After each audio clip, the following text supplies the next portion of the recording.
Welcome to the AUgenda to start off your week. He's Brandon Marcello. I'm Mike Niziolek with Auburn 24/7 Sports. Check us out at auburnundercover.com. Brandon, week 2, Clemson in Death Valley. Can Auburn's defense keep it going, build on the historic performance they had Saturday against Georgia Southern?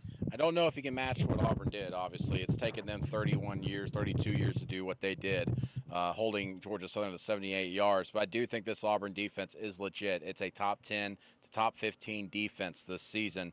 I think they're going to be able to hold Clemson somewhat in check on a few drives. Of course, a lot of onus is going to be placed on Auburn's offense, but I believe because of the depth Auburn has up front in the front seven, not just the defensive line, but as we saw with the linebackers, Trey Williams leading the way against Georgia Southern at the linebacker spot, I think they're going to have a very good day against Clemson. They're going to give the Auburn offense some opportunity. So, yes, I think they will stack up with Clemson and in the weeks going forward. I think it's going to be tough to kind of match something similar. I mean, they forced Georgia Southern to punt 6 straight times. There was no negative yardage through the first 12 plays. Clemson is going to move the ball, and I think it's going to be interesting to see how the defense responds to its first challenge of the season and the secondary. If they get beat early in the game, how do they respond? Because they weren't tested in week 1. I think the defense will be good. I'm not sure if it will be great on the road at Clemson on the first test. I don't think they'll get 40 points or anything like that, but I think you could see some points put on the board by Clemson.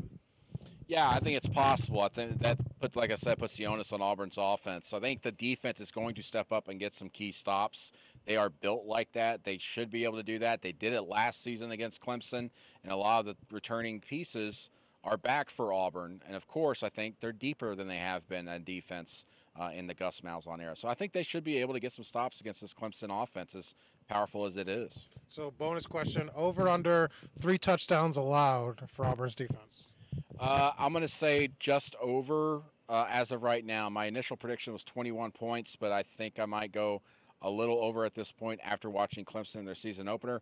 I know it was just Kent State, but I'm really impressed with the receivers, the running back, and Kelly Bryant at quarterback.